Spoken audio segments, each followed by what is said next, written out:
Alright, so this is, we're going to download some US Census data and then join data into the boundary file. So we went to this Tiger Data website and we picked from this list the 2012 through 2016 detailed tables, which is from the American Community Survey. They'll do another census in 2020, which will be interesting, but until then all we have is this ACS data. So then if we go down this list, you can see these are all the different areas that we can get data for.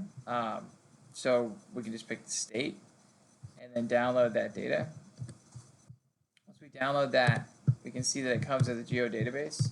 That'll just be this geodatabase, ACS. 2016 5-year means it's a 5-year rolling average, and they put a lot of statistics into getting these numbers. It's interesting how they do it. They do it from a very low sample size so they can save money on all the surveying that they do every 10 years because it's very expensive and they had to cut back. It's a whole story. So then you open that up, you see all sorts of tables, right? And they've made it nice. This is way easier than it used to be, where the name of the things that are in the tables is actually in the name of the table. So you can look through. If you look at this top polygon here and bring that into the map, that's what I've brought into the map. This is the only thing that's a GIS file. So we can look into the table and see the different codes associated with that. I think the code we're going to link up on is a state FP code, which is FIPS code. You should see things that say FIPS or FP in all of these boundary files if you need to link that up down the road. So what we're going to do is we're going to, first of all, let's say we want to join in age and sex. If I bring that into ArcMap, I can open the table and look at it. So we can see here, all right, first of all, we see we have codes for the field names, which, as we talked about, we're probably going to have to look these up from somewhere else. And we're going to join in, it looks like this only has a geo ID. So we got to find this ID in the state data. So it wasn't the FIPS. It turns out. Oh, really? Oh, okay. GeoID.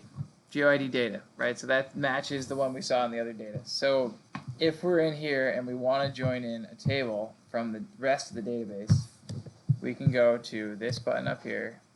We can say joins and relates, and we can say join. We're going to join. It always helps when you get a dialog like this in ArcMap to just read through the whole thing.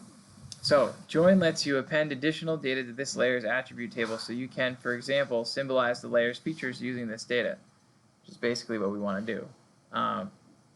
So the first thing, what do we want to join to this layer? We want to join attributes from a table, which is also in this database, but it could be any other table. Choose the field in this layer that the join will be based on. It's going to be geoID underscore data. And I know that because we looked in both places and they're the same. So then choose the table to join to this layer or load it from the disk. So because I dropped it into ArcMap, it knows that it's there, so it just gave it to me. But I might have to go browse to it if that wasn't there. Choose the field in the table to base the join on. So what field in this table should we match? And we know that was GeoID because we just looked at it. And they usually have the same name if it's set up well. And then do you want to keep everything or do you want to only keep the things that actually match? Because sometimes you'll have a mismatch. You know, like an ID is not right, or there's like Puerto Rico is in your boundary data set, but it's not in your table, so it doesn't join, right? What do you want to do with that? So then you can hit validate. And we'll go and we'll check to see if it worked. And it'll say, yeah, look at that. 52 of 52 actually matched. So we can say, great, thank you. Okay, and then we'll see. We get a whole bunch more data on the end here. So now you can see why there's so much data here, right? It's a ton of extra data. That's why you can't just put it all in one table. Now, there's extra work to go and find what those tables mean. So documentation, I would guess, has that. However, let's take a look. State metadata, perhaps. Okay, here's my list. So what I would suggest you do is go through this list and write down the ones you actually are interested in, right? So like let's say, and I would flip through, so you can get an idea of what's in here. There's probably other ways to see what's in here on the census website. Well, let's say you want to know, at random, place of birth by age in Puerto Rico.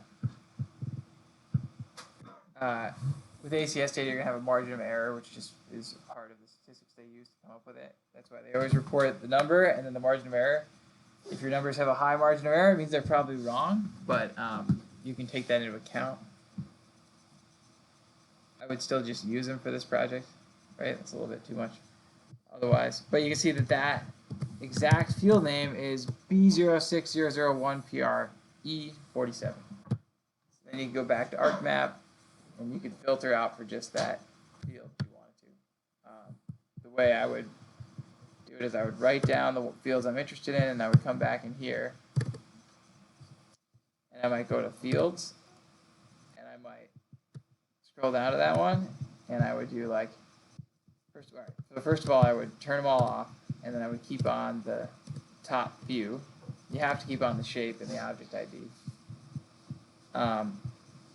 And then I would just go down and pick the ones I want. Pick, all right, I'm only interested in that one, and that one, and that one. And then I hit OK. You're only going to see those in your table. And then the real key is that if you want to make a map off of that stuff, you can go to symbology and then categories or whatever, or quantities, I guess. And you can pick one of these fields that you have left. And then you can say something about what's different each state. So if I knew well, let's find out. So this map is showing, if I go to, I just copied that. And if I go back to this page, I can do a search. If I do Control F in Chrome, paste it in, boom, sex by age, 2 or more races. Like, this is a very specific thing, but it's like women 55 to 64 years old who are of 2 or more races. That's a very specific measure of things. California, there's a lot, right? Like, 20,000, right? That's not that many, 20 to 50,000, but so I get anyway. You see where I'm going here. This is kind of the process, and